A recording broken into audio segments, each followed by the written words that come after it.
Hey, welcome everybody. Want to welcome you all to another episode of the Counting Points Podcast. I am one of your hosts, Everett Stevenson.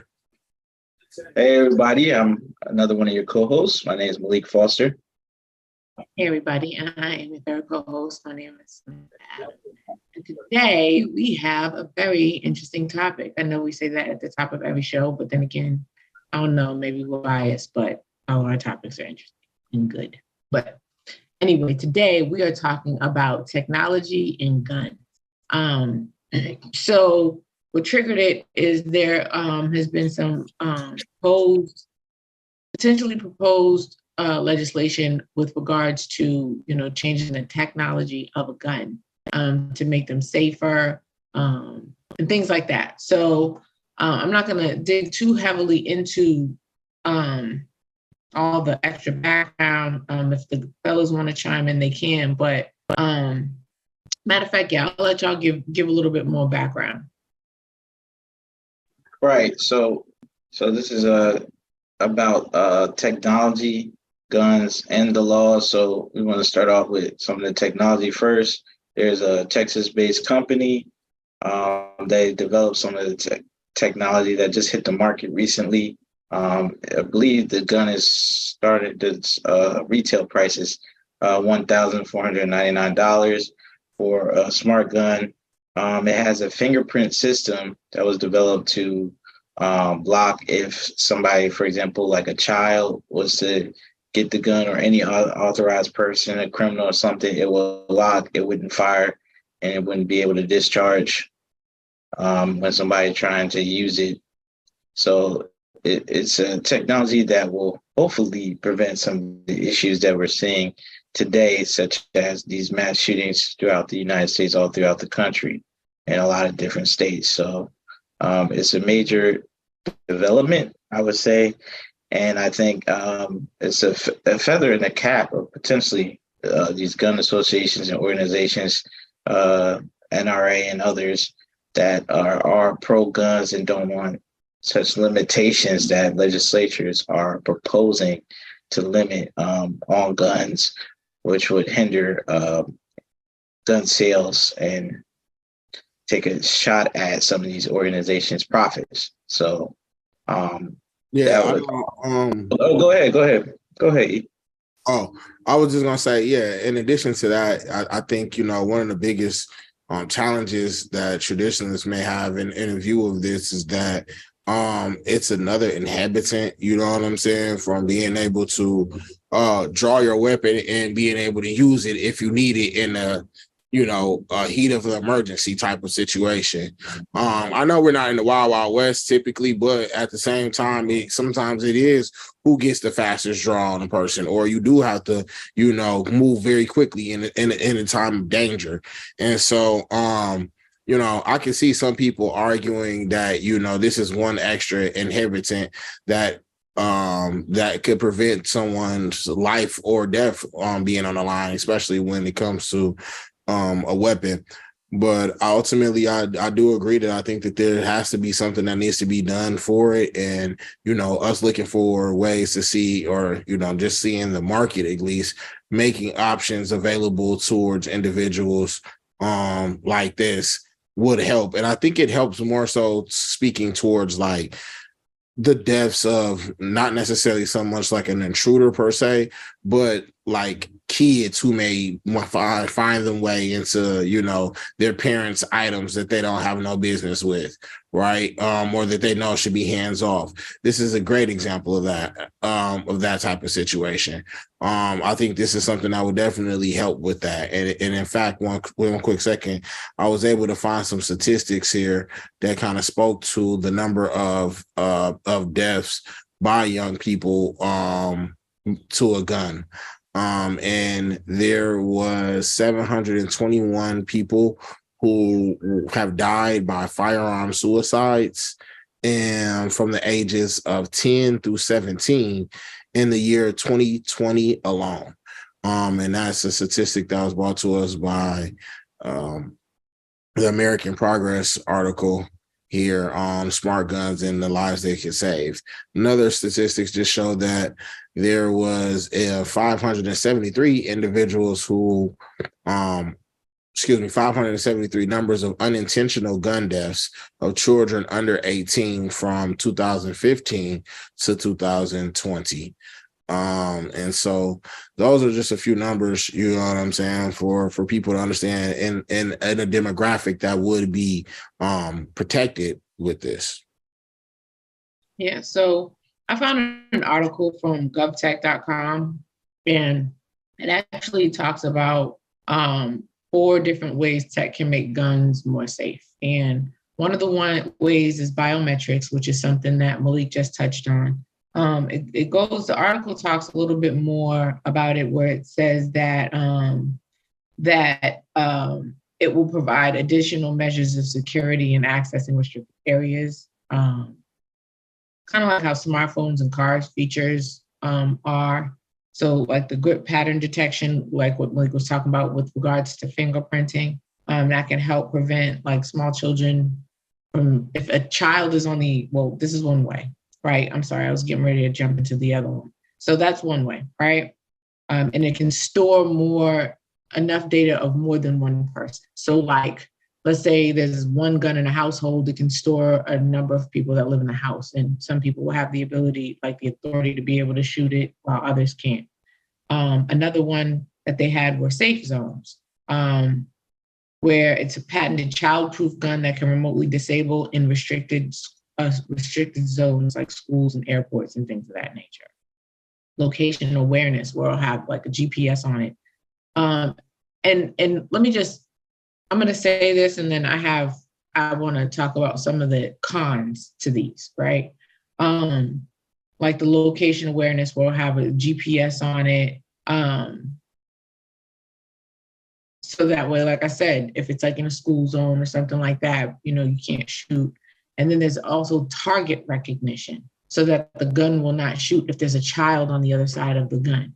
The problem with some of these, I'm going to go backwards. So like, for example, the problem with target recognition is what happens if if it doesn't have the biometrics where it's not able to detect that it's a child that has the gun, then what if that child is able to shoot an adult, right? Because it has the target recognition. You would almost have to have both in order for that to mitigate that. Because I remember a while back, there was a situation where a woman was on a Zoom call working. This was during the pandemic, and her kid shot her by accident. He was small. He got his hands on her gun and shot her while she was on her Zoom call at work, and she died. And so you have things like that, where you have these kids that get their hands on guns and it's accidental shootings, right? And that can be really dangerous. The problem with the GPSs is what happens if somebody needs to shoot in that situation, right? Like, let's say somebody has a license to carry a firearm and they happen to be in a school area and they need to protect themselves. And I'm not talking about school shootings. I'm not talking about mass shootings or anything, where somebody is out there being the bad guy, quote unquote, and causing problems and harm to others. But what happens, the reason for the Second Amendment is so that people can protect themselves, right? So what happens if you're in a situation and you need to protect yourself and you happen to be in one of those restricted areas? Now you have just limited that person's ability to be able to protect themselves in that area. So that becomes like a contrasting point, right? When you're talking about some of the technology for some of these guns, right? I think in theory it's good, but at the same time, the problem that it creates is what's going to be the issue for debate when they're talking about legislation and passing these laws that require guns to be to work a particular way. Also, too, like if you only require that for outside people, those types of guns, and then like people like the police or the military or whatever get to have regular guns because they have more training or whatever. The problem is what happens when you have corrupt people and those guns get stolen. It just creates like a big snowball effect, in my opinion. So I did want to just go ahead and chime in on that aspect of it, because I do think legislation is necessary. Something has to be done about these gun control laws, um, even if it's more expensive. You know what I mean? I don't know, but I just, legislation does have to happen. So what do you guys think about that? Like in contrast? Well, as we've seen recently in the state of Tennessee, where a few legislators look to try to push for some new laws. Sometimes the states, sometimes state representatives and other individuals within the legislators within that area may want to restrict those actions. And one of the things that we saw recently, like I said, in the state of Tennessee was, two or a few senators or legislators rather looking to push their other cohorts a lot legislators to create some type of laws to help combat, gun control in their state. And well, two of which, were Black, and they were recently expelled from, or if you will, or they're expelled from the house. yeah. So as we see, sometimes that could be a tricky situation, and for a couple of different reasons. One, it could be because it's such a hot topic within gun control, and then two, you do have the racial factor because it was 3 individuals who did it, but 2 of which were the ones to be expelled. I don't know if you guys want to kind of go into more detail into that story. And yeah. So there was 3 legislators in Tennessee that were debating and calling for stricter gun laws. It was 2 Black men and a white lady, and 2 of the 3 who were the Black men, they were expelled from the House. So that was an issue that people were looking at, because why wasn't the white lady treated the same way? Of course, there's a racial component.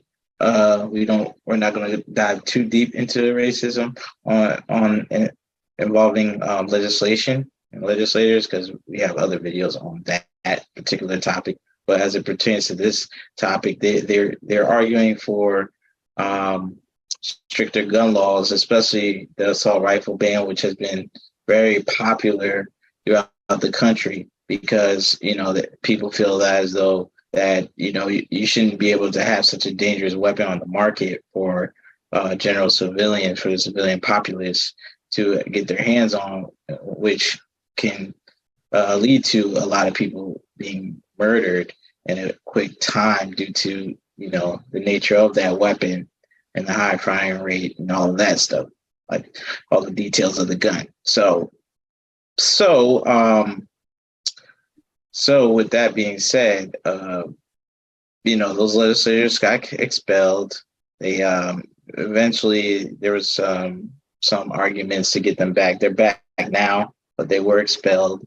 And it's very interesting, because I feel like maybe as far as legislation goes, they can, with this new development of technology for the guns, maybe they can put some sort of limit on it, like restrictions on it, in terms of like selling it, like, hey, if you want this type of gun, you have to have this safety feature, because the safety feature could limit some of the mass shootings. So people could still own the guns they want to own, but you would have to have that limiting safety feature once it's, I feel like, maybe once it's tested a little bit more and we see how the technology works a little better. I'm sure they've tested it. It's on the market now, retail priced, as I mentioned earlier. But I do see the positives of that. And I can see how legislators could possibly use that. But it's very rare that, legislatures tries to use, some technology until it becomes a little bit bigger, because the law is always behind when it comes to technology. So it may take a while to implement such a thing, but I could see in the future, like maybe putting a little bit of limiting restrictions on it, because you don't want to, mess with the Second Amendment, one of the Bill of Rights in this country. You don't want to mess with that, but I think you still want to think about the safety of citizens here in this country. And by putting that safety measure in place via legislations and also that technology with the guns, that could help limit mass murders, mass shootings in this country. Of course, we might still have shootings in this country because guns are available. And, that's what happens with criminals and people who are violent individuals. But I think that would definitely limit what we've been seeing right now.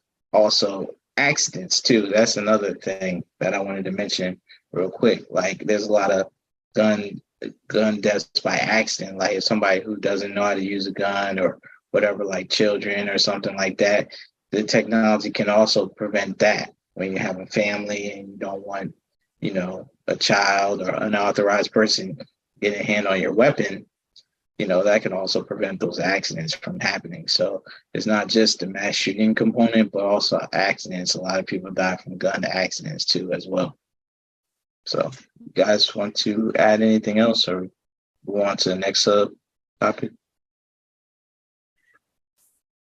Oh yeah, no, I'm pretty much good on it. I do think though, we should have to look into possible future technology. And you guys brought up some good points, GPS located type of things, which I think would be interesting because that could help with also any type of issues discussing like, where the crime occurred. You know what I'm saying? If each gun had to report when it was shot and where it was at, or if that was able to be, monitored, say on a blockchain or something like that. That would definitely allow for more thorough investigation sometimes when it comes to crime solving and information gathering. But outside of just that, man, it's a tough one because again, gun safety is such a big issue. And one of the challenges that we are seeing in today's society is that a lot of times these guns aren't necessarily guns that are getting in the hands of, especially when it comes to mass shooting, aren't getting in the hands of the wrong people in the sense that, excuse me, I don't want to say it like that, but I mean to say that they're in the hands of the wrong people, but they're not being obtained illegally. And so what I mean is like these people are either having family members that are providing it for them, or they were able to have these guns at younger ages to go out for whatever reasons their family may have required it. And then they're taking them. It's not like they're going and buying, stolen guns and they're using these guns to commit these atrocious crimes. And that is where I feel like, the biggest challenge lies, because it's like, how do you dictate which individuals are able to have and when? You could go up in the age for certain type of guns, and that may, curb some situations, but we've seen shooters from all types of ages, and walks of life for the most part. So yeah, I think that's the biggest challenge that our legislators have, as well as ones that we do for our creators, and trying to figure out how can you prevent that, because that's not a normal situation that you're trying to look at. It's not like an X factor that's going to be, these type of people are going to commit these type of crimes. So even though there seems to be being a pattern of, white male shooters that have committed these mass shootings. Right. So I think that you guys both touched on a lot of good points too. There's a particular quote unquote demographic of people that commit these mass shootings and things of that nature, but you can't just always restrict that. Hence the DC sniper, right? Like those two Black dudes going around shooting people, and nobody knew because they didn't fall within the quote unquote demographic. They were profiled in the whole bit. And I don't even think that they were profiled. I don't know if they were ever profiled racially. I'm sure they probably were, because typically that's how the FBI works. But they didn't fall within the quote unquote cookie cutter image of what a mass shooter looks like. Then on top of that, the other issue that lots of that hits this debate anytime we talk about guns and regulation is the Second Amendment. And you're right, Malik, you don't want to mess with the Second Amendment. But the problem is every amendment to this Constitution that gives us our rights has a restriction attached to it, right? Like freedom of speech, that's a great one. That's a perfect example, right? We're supposed to be allowed to say whatever it is that we want to be able to say in the country, in this country. But the First Amendment does not allow for you to be able to say anything. I mean, everything, rather. Let me rephrase what I said. It doesn't allow for you to be able to say everything, right? Because if you threaten somebody, that's a crime. If you yell fire in a movie theater, that's a crime. If you incite a riot with your words, that is a crime. And so, like, you know, there are definitely restrictions to all of these things. It's like your right to protest. You can't just go protest anywhere. That's another restriction. So, you know, it's important to recognize that restrictions are there outlined within the amendments to the Constitution. And the biggest issue when it comes to the Second Amendment is how do you restrict somebody's ability to bear arms? And, you know, on one side, you got people saying, just leave it. And then on the other side, you got people saying, okay, well, no, we got to do more, because the way that it's written right now, pretty much anybody can carry a gun except for like a convicted felon or somebody that's not of age to be able to carry a gun. And that's even crazy because there's not really a real bright line age requirement for it, right? Because there are children that learn how to use guns for hunting purposes at very young ages. And so, you know, when you're talking about the technology, that's one of the ways to help mitigate mass shootings, like Everett and Malik just said. It absolutely could help mitigate mass shootings and shootings where people are really just out here trying to cause harm to others and not for the purpose of protecting themselves. But there are definitely some issues with that. As I stated before, like, you know, you don't want to find yourself in a position where you need to go ahead and protect yourself, but you can't because you're in a restricted area, or you can't because this gun's biometrics technology or whatever doesn't allow for you to. Or what about when the technology fails, right? When, you know, there's a glitch in the system. We all have computers, we have phones, we have all of that. And at the end of the day, we have all been in that situation where you're tapping your phone and the thing is not doing what you told it to do. Or you're on your computer and it's doing something funky, right? And so we have to be very careful about technology and guns and it not working appropriately. So I think that there's a lot of things. They go ahead and just throw that in there, because a lot of times with our laws is a whole lot of trial and error. With our laws, the way the truth runs is a law is written with a theory in mind, and then things happen to help violate that, and then the law changes. May change it over here, change it over there. Maybe we might need to, you know, add a little of this, take some of that out, you know, and then just try to tweak it and fine tune it, and that happens progressively throughout time. But the danger in doing that with guns and technology is people very well may have to get hurt or even die for things to change. So I think there's a lot more brainstorming that has to happen as it relates to regulating these guns and the laws that are attached to them. So, you know, did you guys have any other final thoughts? Yeah, I just wanted to say, like, as far as solutions go, I just wanted to reiterate, like, you know, this could potentially be a solution to some of the mass shooting problems. This is from a legislative perspective and a technology perspective, as well as focusing on like mental health, like we talked about, and just the general social environment of the country. Try to better uplift that in different ways, through programs, through marketing, through just, you know, having more of a better sense of community and brother and sisterhood throughout this country. So that's all I really wanted to add as far as that. Unless y'all got something else to say, we can go into our conclusions. So. No. Okay. Okay. Cool. So with regards to our Black Business of the Month, give me 1 second. I'm going to have to come back to the Black Business of the Month because I can't remember the name of it. But the Black Book of the Month, the Book of the Month is called The Light We Carry. It's by Michelle Obama. And she wrote this book during the course of the pandemic. And, it's an inspirational book. It helps to, inspire us, to remind us that we are dope people. You know what I mean? And that we all have our own light to carry. And we highly recommend you reading that book. The Black Business of the Month is called Brave and Kind Books. It's a Black-owned bookstore out in Decatur, Georgia. So if you ever find yourself in Decatur, make sure you run up in there and go get yourself a physical, hard, or soft cover book.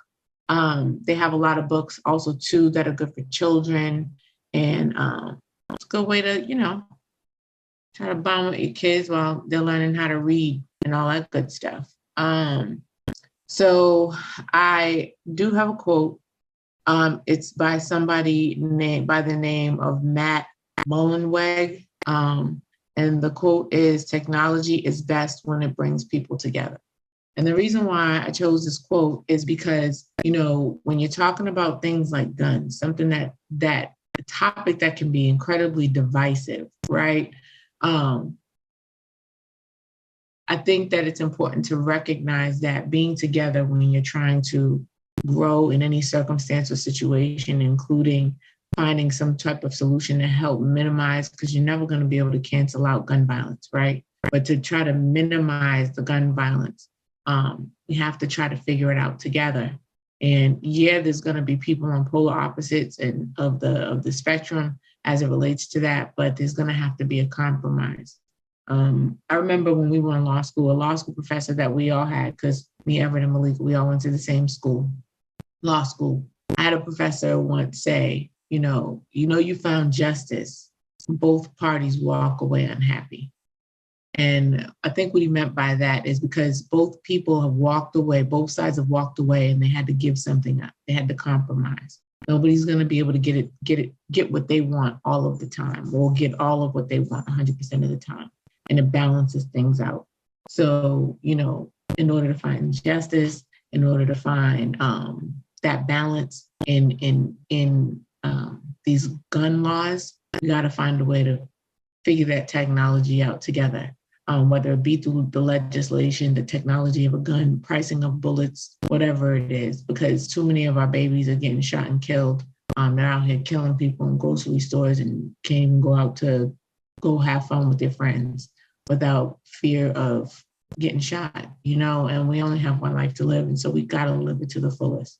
And so with that, all of our socials, all of our good information is going to be posted right here up at the end.